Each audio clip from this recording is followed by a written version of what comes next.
जय हिंद दोस्तों। आज के इस इम्पॉर्टेंट लेक्चर में हम सभी डिस्कस करने वाले हैं 3 मार्च 2026 के डेली करेंट अफेयर्स को। तो आप इस पूरे लेक्चर को बहुत ही ध्यान से लास्ट तक जरूर देखिएगा। लास्ट में आपसे क्वेश्चन पूछा जाएगा जिसका आंसर कमेंट बॉक्स में बताना है। तो चलिए आज के पहले और इम्पॉर्टेंट क्वेश्चन को डिस्कस करते हैं। पहला क्वेश्चन है, मुंबई के वानखेड़े स्टेडियम में किस पूर्व भारतीय खिलाड़ी और हेड कोच के नाम पर नया स्टैंड बनाने का ऐलान हुआ है? आंसर हो जाएगा रवि शास्त्री। तो दोस्तों, रवि शास्त्री पूर्व क्रिकेटर हैं और भारतीय टीम के हेड कोच रहे हैं। तो उनके नाम पर मुंबई के वानखेड़े स्टेडियम में एक स्टैंड बनाया जाएगा। ठीक है। और ये फैसला किसने लिया है? तो मुंबई क्रिकेट एसोसिएशन यानी MCA के द्वारा ये फैसला लिया गया है। इससे पहले वानखेड़े स्टेडियम में सुनील गावस्कर और सचिन तेंदुलकर जैसे खिलाड़ियों के स्टैंड बनाए गए हैं। अब रवि शास्त्री के नाम का भी स्टैंड बनेगा। रवि शास्त्री 1983 वर्ल्ड कप की जो विनिंग टीम थी उसके पार्ट भी रहे हैं। इसके अलावा 2017 से 2021 तक इंडियन क्रिकेट टीम के हेड कोच भी रहे हैं। दोस्तों, हाल ही में स्थापित की गई कुछ प्रमुख प्रतिमाएं डिस्कस करेंगे। तो शाहरुख खान और काजोल की जो एक फिल्म थी जिसका नाम था DDLJ, तो उसका एक स्टैचू लंदन में स्थापित किया गया है। भगवान श्री राम की 77 फीट ऊंची कांस्य प्रतिमा गोवा में स्थापित की गई है। रविन्द्रनाथ टैगोर की प्रतिमा बीजिंग में स्थित भारतीय दूतावास में। छत्रपति शिवाजी महाराज की प्रतिमा पिंपरी चिंचवाड़ में। और सुनील गावस्कर की प्रतिमा वानखेड़े स्टेडियम मुंबई में। और वोडोफा उपेंद्र नाथ ब्रह्मा की प्रतिमा नई दिल्ली में। महाराजा अग्रसेन की भव्य प्रतिमा हरियाणा के हिसार में स्थापित की गई है। इसके अलावा पोट्टी श्री रामुलु की 58 फीट ऊंची प्रतिमा अमरावती में स्थापित की जाएगी। सुनील गावस्कर की प्रतिमा वानखेड़े स्टेडियम में। सचिन तेंदुलकर की painting Lord's cricket ground London में। और जयप्रकाश नारायण की प्रतिमा गोरखपुर उत्तर प्रदेश में स्थापित की गई है। अगले क्वेश्चन की तरफ बढ़ते हैं। क्वेश्चन क्या है, मोबाइल वर्ल्ड कांग्रेस 2026 का आयोजन कहाँ किया गया है? तो बार्सिलोना में इसका आयोजन किया गया है। बार्सिलोना कहाँ है? तो ये स्पेन में है। तो स्पेन के बार्सिलोना में मोबाइल वर्ल्ड कांग्रेस यानी MWC 2026 का आयोजन किया गया है। और इसका आयोजन 2 से 5 मार्च तक किया गया है। और इसमें mobile 5G 6G network, artificial intelligence, cloud, cyber सुरक्षा और स्मार्ट डिवाइस से जुड़ी जो नई तकनीक है या न्यू टेक्नोलॉजी है उसको प्रदर्शित किया गया है। इसमें भारत का प्रतिनिधित्व किया है केंद्रीय संचार मंत्री ज्योतिरादित्य सिंधिया जी ने। ठीक है दोस्तों, यहाँ पर एक सम्मेलन की बात हुई है, तो कुछ इम्पोर्टेंट सम्मेलन डिस्कस करते हैं जो हाल फिलहाल में आयोजित किए गए हैं। प्लास्ट इंडिया 2026 नई दिल्ली में। National crop nutrition summit 2026 Mumbai में। भारत इलेक्ट्रिसिटी समिट 2026 नई दिल्ली में। राष्ट्रीय वस्त्र मंत्रियों का सम्मेलन 2026 गुवाहाटी असम। क्षेत्रीय AI प्रभाव सम्मेलन 2026 Rajasthan. Artificial intelligence impact summit 2026 नई दिल्ली, इसका आयोजन अभी हाल ही में हुआ है। मुख्य सचिवों का 5वां राष्ट्रीय सम्मेलन नई दिल्ली।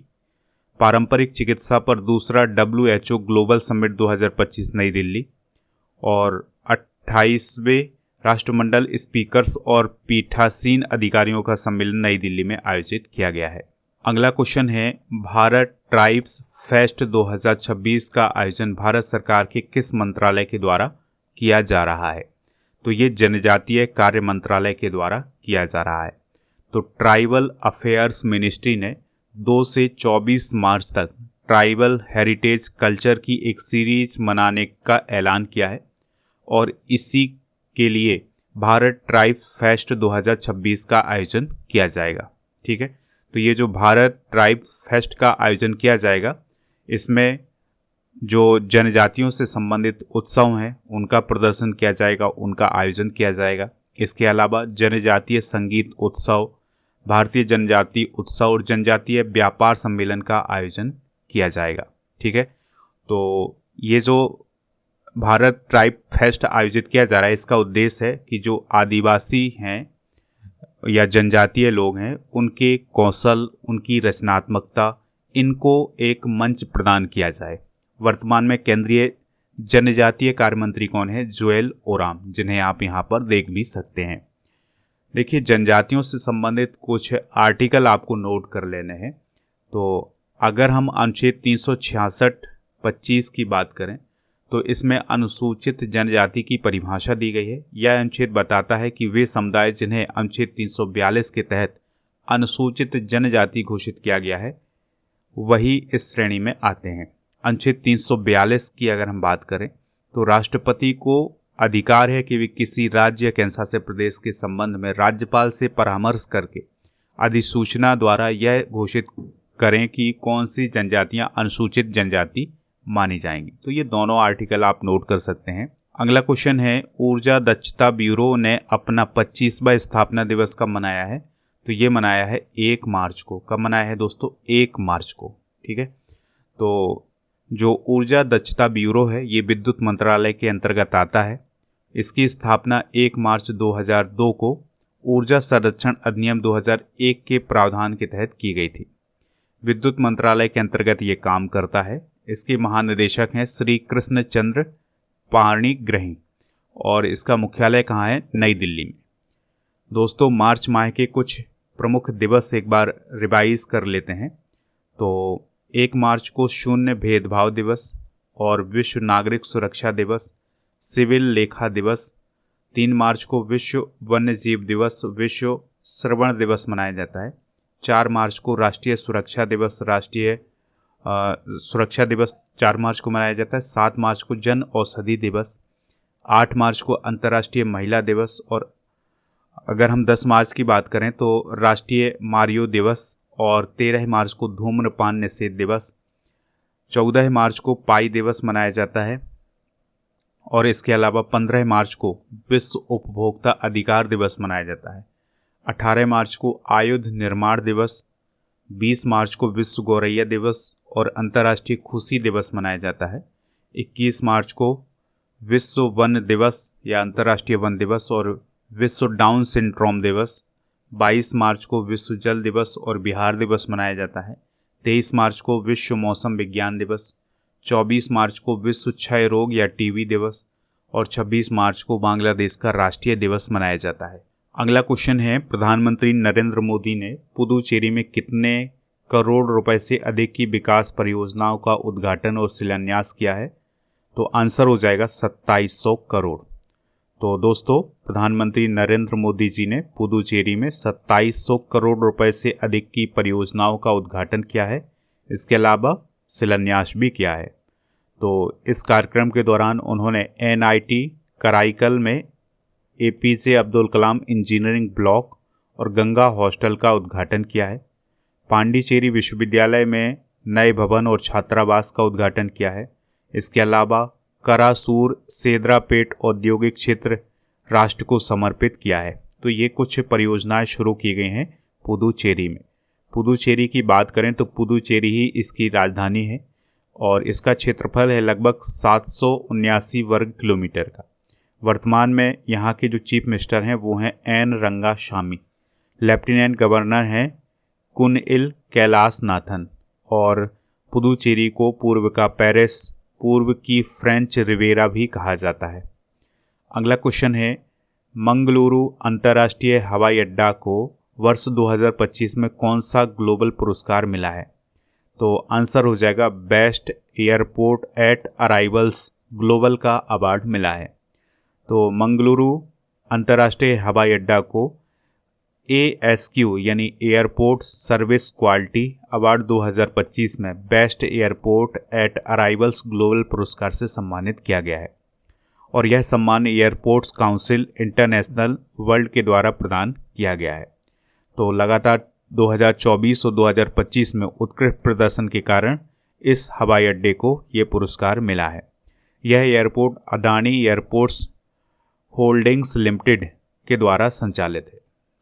अब दोस्तों, आपको याद रखना है कि जो मंगलुरु इंटरनेशनल एयरपोर्ट है ये कहाँ पर है, किस राज्य में है? तो ये कर्नाटक राज्य पे है। कुछ इम्पॉर्टेंट करंट अफेयर्स डिस्कस करते हैं। तो तमिलनाडु में तूतीकोरिन हवाई अड्डे के नए टर्मिनल भवन का हाल ही में उद्घाटन किया है। प्रिक्स वर्साय पुरस्कार 2025 पे चाइना के यांताई पेंगलाई अंतर्राष्ट्रीय एयरपोर्ट को विश्व का सबसे सुंदर एयरपोर्ट घोषित किया गया है। और विश्व हवाई अड्डा रैंकिंग 2025 की सूची में सिंगापुर एयरपोर्ट पहले स्थान पर रहा है। मध्य प्रदेश का 8वां सार्वजनिक एयरपोर्ट दतिया में बनाया गया है। दुनिया का सबसे ऊंचा लड़ाकू एयरपोर्ट लद्दाख के न्योमा में बनेगा।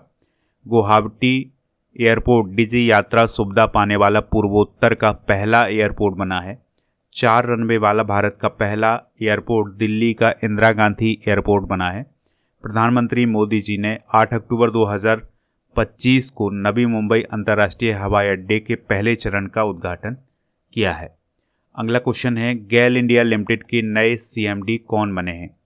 तो आंसर हो जाएगा इसका दीपक गुप्ता। तो दीपक गुप्ता 1 मार्च 2026 को गेल इंडिया लिमिटेड के नए चेयरमैन और मैनेजिंग डायरेक्टर यानी सीएमडी बने हैं। उन्होंने संदीप कुमार गुप्ता का स्थान लिया है। गेल इंडिया लिमिटेड की बात करें तो भारत की यह एक अग्रणी प्राकृतिक गैस कंपनी है।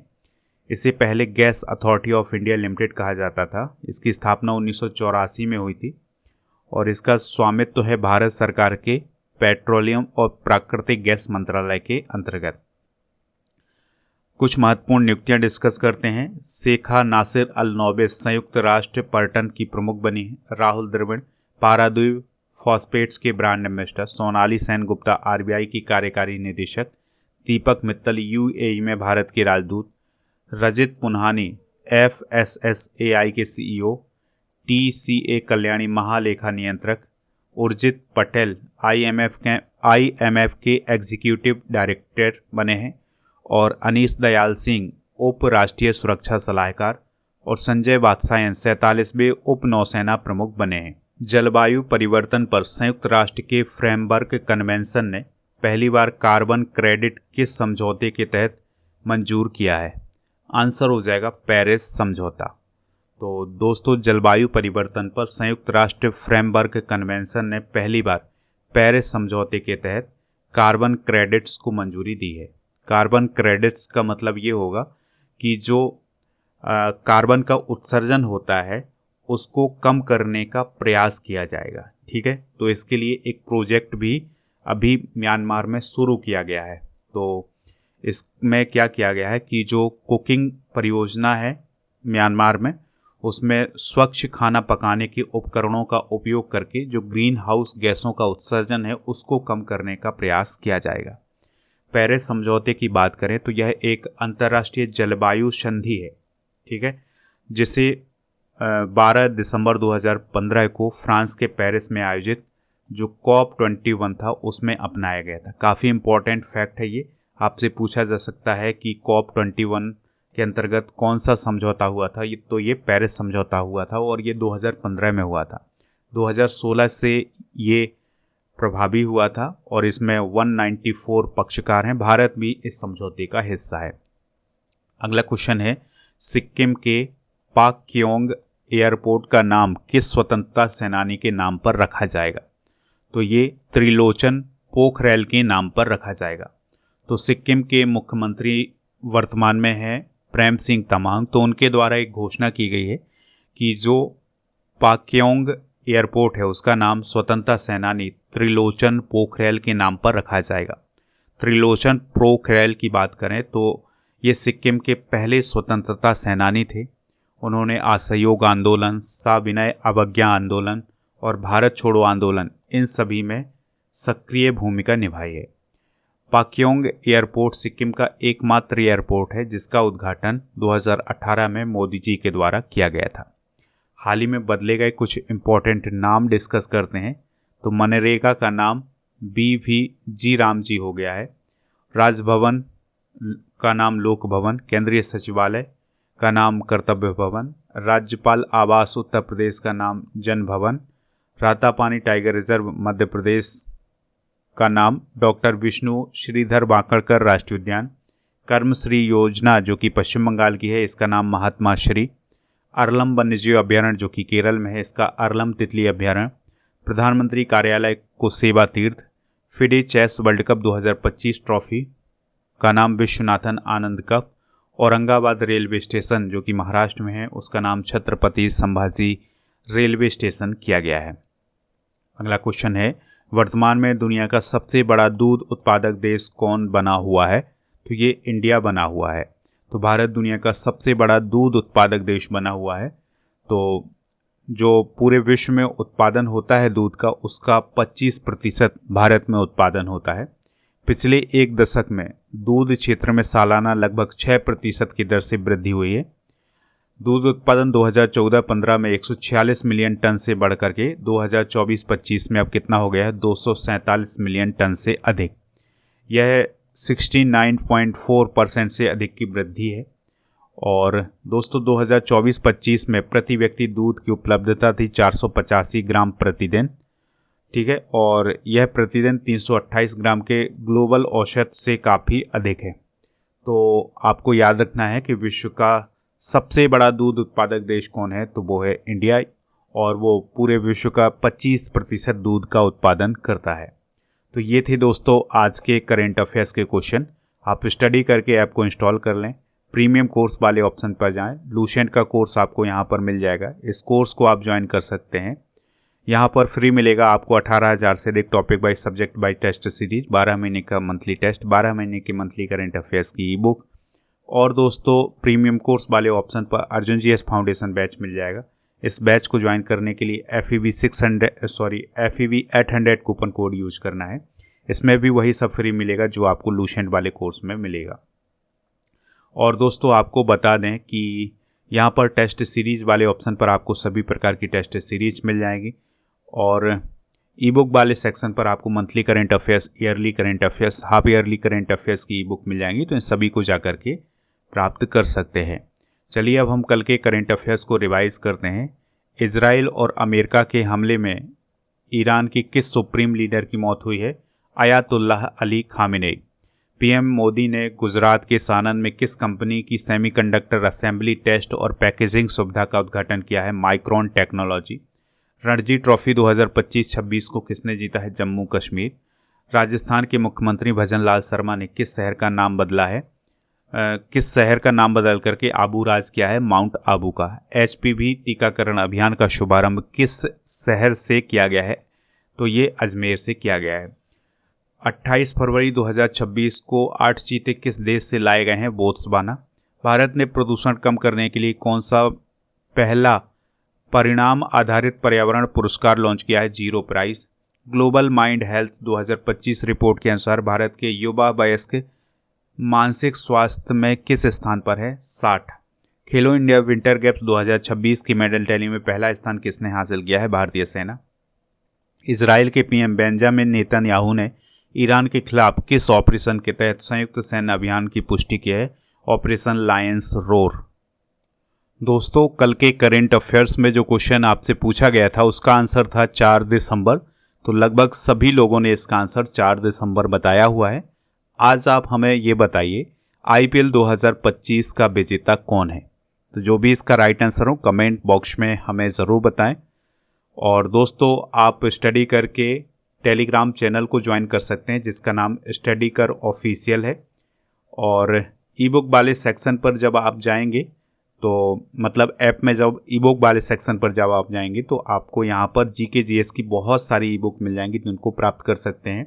टेस्ट पास वाले ऑप्शन पर आपको हर एक एग्ज़ाम के लिए टेस्ट मिल जाएंगे। 4000 से अधिक टेस्ट मिलेंगे 1 साल की वैलिडिटी के साथ।